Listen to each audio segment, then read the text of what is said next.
Hello friends, welcome back to my channel. मैं हूं आपकी फ्रेंड वर्षा। आज की इस वीडियो में हम बात करेंगे बीएड एंट्रेंस एग्जाम के कॉमर्स के, जो कि हम इम्पोर्टेंट थ्योरी के बारे में डिस्कस कर रहे हैं। तो ये हमारी दूसरी क्लास है। पहली क्लास में हमने बहुत ही इंपॉर्टेंट चीज़ों को डिस्कस किया था। नहीं देखा है तो एक बार जाके देख लीजिएगा, क्योंकि वो सारी चीज़ों से आपके एग्जाम में बहुत क्वेश्चन पूछे जाते हैं। तो एक भी क्लास मिस मत करिएगा, डायरेक्टली वहां से क्वेश्चन आते हैं।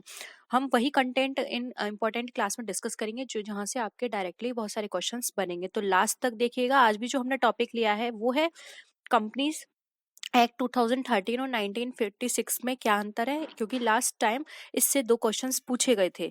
और साथ ही साथ हम कंपनी और पार्टनरशिप में क्या अंतर है ये भी जानेंगे। तो लास्ट तक देखिएगा।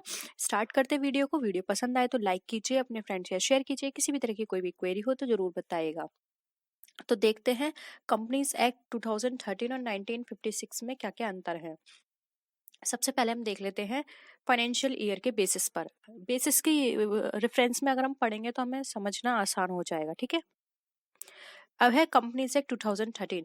तो देखिए यहाँ पे companies must have their financial year ending on 31 March every year. यानी कि 2013 में ये बताया गया है कि किसी भी कंपनी को अपना जो फाइनेंशियल ईयर है वो 31 मार्च को ही एंड करना है। लेकिन वही हम कंपनीज एक्ट 1956 के अकॉर्डिंग बात करें या फिर इससे पहले भी हम पढ़ चुके हैं, उसमें क्या था कि हम कभी भी एंड कर सकते हैं। ये कंपनी पे डिपेंड करता है कि वो अपने फाइनेंशियल ईयर को कब खत्म करेगा। लेकिन यहाँ पे डायरेक्ट मेंशन है 31 मार्च ही होना चाहिए। तो आपको ये डिफरेंस पता होना चाहिए, क्योंकि एग्जाम में आपको वहाँ पे फोकस करते हुए ये भी पूछा जा सकता है कि आप 2013 के अकॉर्डिंग बताइए या फिर 1956 के अकॉर्डिंग बताइए। तो आपको दोनों पता होने चाहिए, क्योंकि लास्ट टाइम ये क्वेश्चंस आए थे। फिर है second, formats of financial statement. अब फॉर्मेट्स ऑफ फाइनेंशियल स्टेटमेंट वो जो है वो 2013 के अकॉर्डिंग बात करें तो शेड्यूल 3 में बताया गया है, और 1956 के अकॉर्डिंग बात करें तो ये शेड्यूल 6 में बताया गया है। तो ये भी पूछा जा सकता है। आप इनके स्क्रीनशॉट ले लीजिए, या फिर मैं आपको पीडीएफ टेलीग्राम ग्रुप पर दे दूंगी, वहां से डाउनलोड कर लेना है, या फिर आप इसका नोट भी कर सकते हैं। थर्ड पॉइंट पर हम बात करते हैं जो है हमारा मैक्सिमम नंबर ऑफ पार्टनर्स। तो देखिए 2013 के अकॉर्डिंग बात करें तो मैक्सिमम 100 है और करेंटली 50 है। ठीक है। तो और वहाँ पे अगर हम बैंकिंग बिजनेस की बात करें तो यहाँ पे 10 रखी गई थी 1956 में, और 20 अदर केस में जो पब्लिक कंपनीज हैं। ठीक है। तो वहाँ पे 20 था, लेकिन यहाँ पे 100 और 50 की नंबर यहाँ पे फिक्स किए गए हैं। नेक्स्ट है maximum share holders in private limited company. अब प्राइवेट लिमिटेड कंपनी में किस तरह से यहाँ पे वो बताए गई हैं डिजिट। तो देखिए यहाँ पे 200 excluding past and present employees, यानी कि जो पास्ट और प्रेजेंट एम्प्लॉयज को हटा के 200 maximum share holders private company में होने चाहिए एज पर कंपनीज एक्ट 2013। वही हम कंपनी एक्ट 1956 की बात करें तो यहाँ पे 50 रखी गई थी। पास्ट और प्रेजेंट ये सेम है, यहाँ पर इन एम्प्लॉयज को छोड़कर 50% प्राइवेट लिमिटेड कंपनी में होने चाहिए शेयर होल्डर्स, और इसमें है 200। थर्ड फिफ्थ पॉइंट पर आते हैं 1% कंपनी, यानी कि 1% कंपनी के लिए क्या यहाँ पे रूल है। तो 2013 के अकॉर्डिंग बात करें तो company which has only 1% natural person at its member. ये मीनिंग बताया गया है कि 2013 के अकॉर्डिंग वन कंपनी वो होगी जहां पर केवल एक पर्सन होगा। ठीक है, जो कि नेचुरल पर्सन है, और डिड नॉट एग्जिस्ट। यहाँ पे ये तो यहाँ पे एग्जिस्ट ही नहीं करता, यानी कि इसके बारे में यहाँ पर 1956 में कोई भी बात नहीं कही गई है। नेक्स्ट आते हैं 6 पॉइंट को लेकर। आपको यहाँ तक आई थिंक समझ में आ रहा होगा। कोई भी डाउट हो बता सकते हैं आप। फिर आते हैं 6 पॉइंट पर, issue of shares at discount. अब यहाँ पे issue of share at discount पर क्या रूल है। तो यहाँ पे सेक्शन 53 प्रोहिबिट है। सेक्शन 53 के अकॉर्डिंग बताया गया था कि कोई भी डिस्काउंट इश्यू नहीं किया, वो शेयर डिस्काउंट पे इश्यू नहीं किया जाएगा। जबकि सेक्शन 54 में परमिट किया गया था कि ईएसओपी का मतलब यहाँ पर ये है कुछ एम्प्लॉय बेनिफिट स्कीम है एक तरह से ये, जिसके अंदर जो भी कंपनी का प्रॉफिट है वो उनके साथ शेयर किया जाता है। तो ईएसओपी प्रोग्राम के अंतर्गत एम्प्लॉयज को दिए जा सकते हैं, यानी सिर्फ एम्प्लॉय के लिए यहाँ पर डिस्काउंट की बात की गई है। बाहर वाले लोगों के लिए यहाँ पे कोई डिस्काउंट की बात नहीं की गई है। जबकि अगर हम बात करें 1956 के अकॉर्डिंग तो सेक्शन 79 ये परमिट करता है कि जो भी शेयर्स हैं वो डिस्काउंट पे इश्यू हो सकते हैं, यानी वो आप उनको डिस्काउंट पे इशू कर सकते हैं। लेकिन यहाँ पे 2013 के अंदर पूरी तरह से मना किया गया है। लेकिन वहीं सेक्शन 54 की बात करें तो सिर्फ और सिर्फ वो अपने एम्प्लॉय को डिस्काउंट पर इश्यू कर सकते हैं, ठीक है, वो भी कुछ प्रोग्राम के अंतर्गत, ESOPS यानी कि एम्प्लॉय बेनिफिट प्रोग्राम के अंतर्गत, ठीक है। नेक्स्ट आते हैं 8, ठीक है। फिर है security premium reserve. Security premium reserve के लिए यहाँ पर क्या बात बताई गई है, देखिए यहाँ पर बात करें तो कंपनीज एक्ट 2013 में utilisation of securities premium reserve is provided in section 52 subsection 2, यानी कि यहाँ पर ये उसका यूटिलाइजेशन किस तरह से होगा, सिक्योरिटी प्रीमियम रिजर्व का ये सेक्शन 52 सबसेक्शन 2 में बताया गया है। वहीं अगर हम 1956 की बात करें तो इसके यूटिलाइजेशन के बारे में जो बताई गई हैं चीजें वो 77A से 78 के बीच में बताई गई है, यानी वहां पर जो सेक्शन थे वो अलग थे और यहाँ पे जो सेक्शंस हैं वो अलग बताए गए हैं, ठीक है। अब हम आते हैं नेक्स्ट बेसिस पर, जो कि हमारा आर्टिकल्स ऑफ एसोसिएशन। देखिए आर्टिकल्स ऑफ एसोसिएशन की बात करें तो कंपनीज एक्ट 2013 में टेबल F यहाँ पे अप्लाई करने की बात की गई है, where companies limited by shares does not adopt their own articles of association. यानी कि अगर हम 2013 के रूल को फॉलो करें तो अगर किसी भी कंपनी का आर्टिकल्स ऑफ एसोसिएशन नहीं है तो वहां पर उसको टेबल F फॉलो करना होगा। वहीं अगर हम अब तक पढ़ते आ रहे थे 1956 के अकॉर्डिंग कि अगर आर्टिकल्स ऑफ एसोसिएशन अडॉप्ट नहीं किया गया है तो वहां पर उसको टेबल ए फॉलो करनी होगी। तो ये छोटी छोटी चीजें आपके एग्जाम में बहुत पूछी जाएंगी कि ये बताइए 2013 के अकॉर्डिंग आर्टिकल्स ऑफ एसोसिएशन के एब्सेंस में आपको कौन सा आर्टिकल यूज करना होगा या क्या चीज यूज करनी होगी, तो आपको बताना होगा। वहां पे अगर क्लियरली मेंशन है 2013 तो आपको बताना होगा टेबल F, और अगर 1956 भी पूछा जा सकता है, ऐसा नहीं है कि अब 2013 आ गया तो 1956 के बारे में आपसे कुछ नहीं पूछा जाएगा, ये लोग पूछ भी सकते हैं, कोई भरोसा नहीं है। तो आपको दोनों याद रखने हैं, 1956 के अकॉर्डिंग टेबल A था, 2013 के अकॉर्डिंग टेबल F है, ठीक है। फिर है interest in calls in area. अब ये पॉइंट तो मैंने आपको कल की क्लास में ही डिस्कस किया था, फिर भी मैंने यहाँ पर ये डाल दिया है क्योंकि हो सकता है कल की क्लास आपने ना देखी हो, लेकिन फिर भी देख लीजिएगा क्योंकि बहुत जरूरी चीजें उसमें और भी हैं। अब देखिए अगर कॉल्स एंड एरियर्स के इंटरेस्ट की बात करें तो अगर आपका यहाँ पे क्लॉज की एब्सेंस है, वही आर्टिकल्स ऑफ एसोसिएशन नहीं है, तो वहाँ पे जो मैक्सिमम इंटरेस्ट चार्ज की जाएगी अकॉर्डिंग टू कंपनीज एक्ट 2013 तो वो होगा हमारा 10%, और अगर 1956 की बात करें तो वो होगी हमारी 5%, ठीक है। यानी कि अब क्या करा गया है, यहाँ पे परसेंट वो बढ़ा दी गई है। फिर आता है यहाँ पर हमारा interest in calls in advance. ये भी कल मैंने पॉइंट डिस्कस किया था कि अगर आर्टिकल्स ऑफ एसोसिएशन की एब्सेंस है तो वहाँ पे जो मैक्सिमम इंटरेस्ट चार्ज की जाएगी या दी जाएगी आपको कॉल्स इन एडवांस पर वो होगी 12% एज पर 2013, और अगर 1956 की बात करें तो ये हो गई है हमारी 6% पर एनम, ठीक है। तो यानी दोनों बढ़ा दी गई हैं।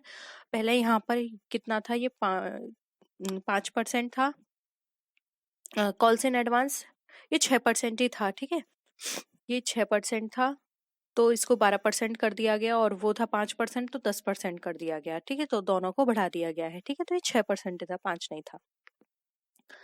अब है मिनिमम सब्सक्रिप्शन। मिनिमम सब्सक्रिप्शन के यहाँ पर बात करें तो देखिए सेक्शन 39 के अकॉर्डिंग 2013 में बताया गया है कि कोई भी कंपनी सिक्योरिटीज को अलॉट नहीं करेगी जब तक कि उसके प्रोस्पेक्टस में जो भी डिफाइन किए गए हैं वो मिनिमम सब्सक्रिप्शन सब्सक्राइब्ड और उनका जो सम है वो पेड नहीं हो जाता, तब तक वो कोई भी कंपनी सिक्योरिटीज को अलॉट नहीं कर सकती है।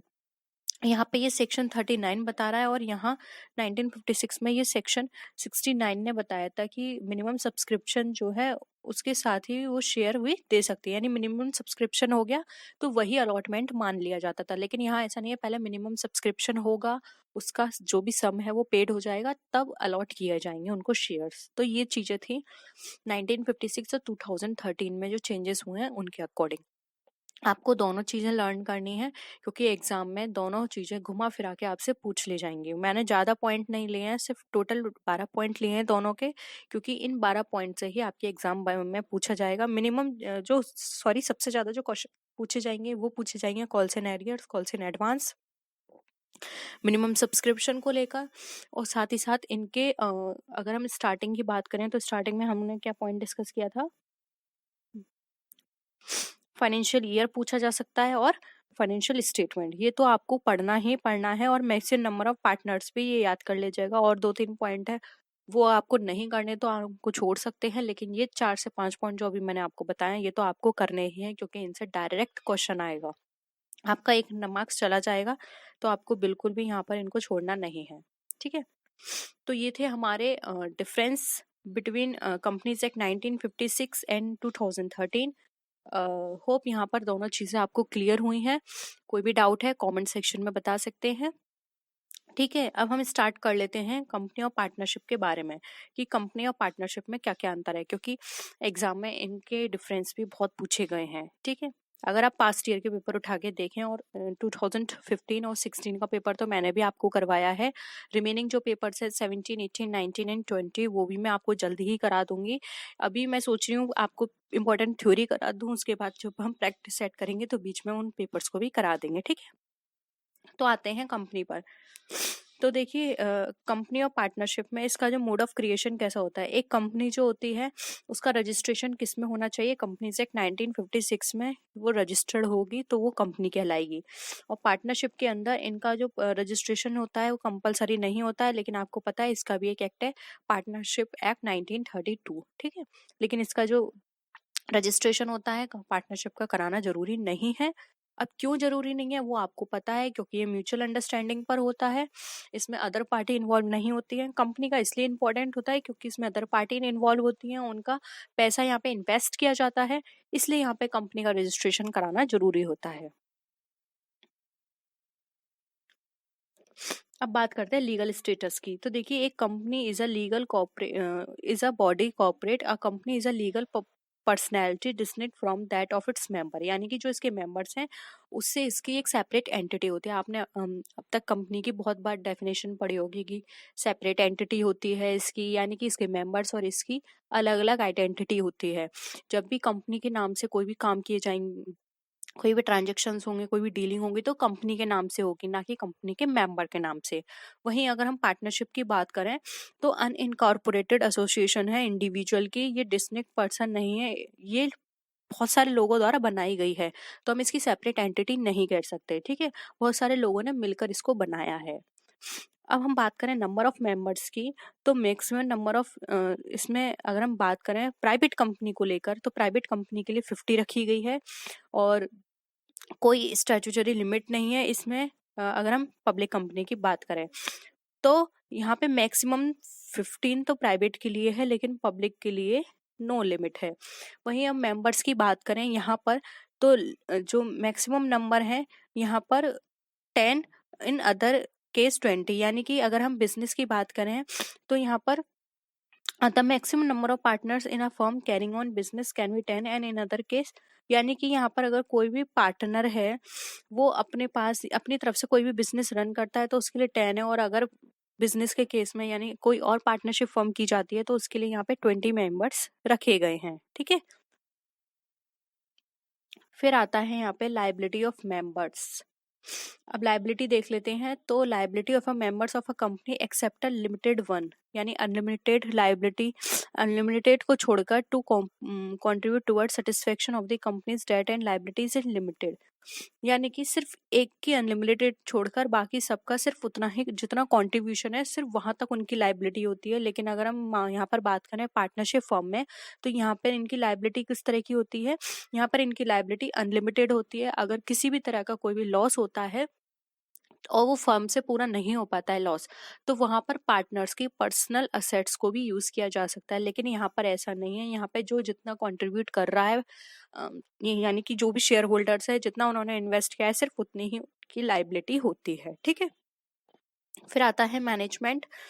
तो the affairs of a company are manage by its directors और मैनेजिंग डायरेक्टर्स और managers and its members have no right to take part in management, यानी कि यहाँ पर जो कंपनी होती है वो डायरेक्टर के द्वारा मैनेज की जाती है, मैनेजिंग डायरेक्टर के द्वारा मैनेज की जाती है, लेकिन यहाँ पर कोई भी मेंबर जो है एज अ मैनेजमेंट वो यहाँ पर पार्ट नहीं ले सकता। जैसे कि आपने देखा हो कंपनी में तो बहुत सारे पर्सन होते हैं, जैसे कि अभी हमने बात भी की 50 प्राइवेट के केस में और अनलिमिटेड पब्लिक के केस में। तो ऐसा नहीं है कि 50 है तो सारे 50 लोग ही उसको मैनेज करेंगे। उन सब 50 की रेफरेंस पे उनके बिहाफ पर एक पर्सन अपॉइंट कर दिया जाता है, या फिर 2 या 3 जितने भी वो चाहें 5 मेंबर अपॉइंट करें। तो जो उनके बोर्ड ऑफ डायरेक्टर्स में वहां पे उन्होंने अपॉइंट किए होंगे सिर्फ वही उसको मैनेज करेंगे, सारी चीजों को सभी लोग मैनेज नहीं करेंगे। लेकिन अगर हम यहाँ पे पार्टनरशिप में बात करें तो सभी पार्टनर्स, पार्टनरशिप में जितने भी लोग होंगे उन वो सब उसको मैनेज कर सकते हैं, क्योंकि सबका इक्वल राइट होता है, या फिर जो उन्होंने मेंशन किया है अपने पार्टनरशिप डीड में उसके अकॉर्डिंग होगा। अगर पार्टनरशिप डीड में वो साफ ये लिखते हैं कि नहीं सिर्फ और सिर्फ ये एक पर्सन है यही मैनेज करेगा, तब बात अलग है। लेकिन अगर इस तरह की कोई भी चीज वहां पे मेंशन नहीं की गई है तो सभी पार्टनर्स वहां पे इक्वली क्या होंगे, मैनेज करेंगे कंपनी को। ठीक है, तो होप यहाँ पर ये दोनों चीजें भी आपको इजिली क्लियर है। फिर है ट्रांसफरेबिलिटी ऑफ इंटरेस्ट। अब shares in a company are freely transfer. आप सबको पता है कि कंपनी के अंदर कोई भी पर्सन अपने शेयर को कभी भी ट्रांसफर कर सकता है, वो किसी को लेकर बाउंड नहीं है कि वो ट्रांसफर नहीं करेगा। ठीक है, फिर वहां अगर हम पार्टनरशिप की बात करें तो यहाँ पे कोई भी पर्सन अपने जो शेयर हैं या फिर अपने जो राइट हैं वो ट्रांसफर नहीं कर सकता जब तक उसे अदर पार्टनर से कंसेंट ना मिल जाए। ठीक है, तो यानी कि ये बाउंड होता है, यहाँ पर कंपनी के अंदर कोई पर्सन बाउंड नहीं है, वो जब चाहे तब अपने ट्रांसफर कर सकता है शेयर्स को। 7 आते हैं अथॉरिटी ऑफ मेंबर पे।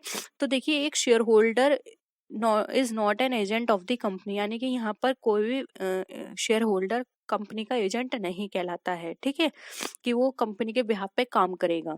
लेकिन यहाँ अगर हम पार्टनरशिप की बात करें तो सभी पार्टनर्स यहाँ पे एजेंट की तरह काम करते हैं, क्योंकि यहाँ पर कोई भी partner, sub partner equally manage करेगा कंपनी को, सभी मैनेजमेंट की तरह काम कर रहे हैं, तो एक तरह से एजेंट की तरह ये वर्क करेंगे। लेकिन शेयर कंपनी के अंदर कोई भी शेयर होल्डर को एज अ एजेंट ट्रीट नहीं किया जाता है। ठीक है, पावर्स की बात करें तो देखिए कंपनी की पावर जो होती है लिमिटेड होती है, ये सिर्फ उन्हीं लोगों को पावर होती है या फिर वही लोग अलाउड होते हैं जो कि ऑब्जेक्ट क्लॉज में मेमोरेंडम ऑफ एसोसिएशन के जो उनके मेमोरेंडम में जो ऑब्जेक्ट क्लॉज है जिसमें उनका नाम मेंशन है, सिर्फ वही लोगों के हाथ में उसकी पावर होगी।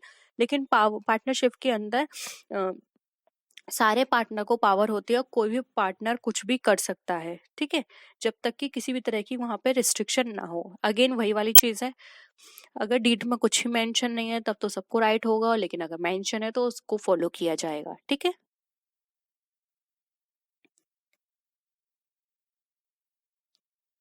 फिर है insolvency winding up of the company. अब इंसॉल्वेंसी और वाइंडिंग अप देख लेते हैं एक कंपनी और एक पार्टनरशिप का किस तरह से होता है। देखिए the binding up of an insolvent company does not make the members insolvent. अब किसी भी कंपनी का अगर वाइंड अप होता है तो इसका मतलब ये नहीं है कि उसके जो मेंबर्स हैं वो इंसॉल्वेंट हो गए। इंसॉल्वेंट का मतलब यहाँ पर होता है दिवालिया। ठीक है, तो यहाँ पर जो जरूरी नहीं है कि कोई भी कंपनी का वाइंड अप हो रही है या कोई भी कंपनी बंद हो रही है तो वहाँ के उसके मेंबर्स भी क्या है, इंसॉल्वेंट हो गए। लेकिन अगर पार्टनरशिप फर्म की इंसॉल्वेंसी है, अगर कोई पार्टनरशिप फर्म दिवालिया हो रही है तो इसका मतलब ये डायरेक्टली हम कह सकते हैं कि उसके जो पार्टनर्स हैं वो इंसॉल्वेंट हैं। ठीक है, तो यहाँ पर अगर पार्टनरशिप फर्म दिवालिया होती है तो उसके पार्टनर भी दिवालिया कहे जाएंगे, लेकिन अगर कंपनी दिवालिया होती है तो उसके शेयर होल्डर दिवालिया नहीं कहे जाएंगे। ठीक है, फिर है डेट।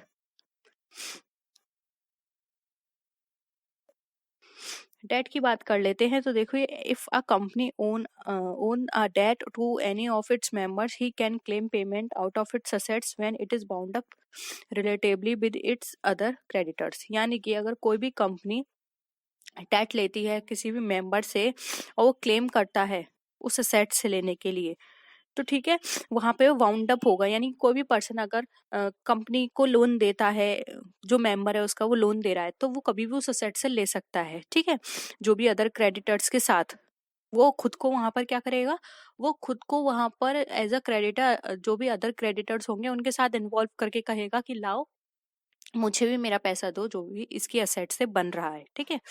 वहीं अगर हम बात करें पार्टनरशिप फर्म के अंदर, तो एक partner own money by he firm can not usually provide against the firms asset in competition with others creditors. यानी कि अगर एक पार्टनर मनी लेता है तो वो उसको जो पेमेंट किया जाएगा वो एज अ क्रेडिटर उस असेट से नहीं किया जाएगा।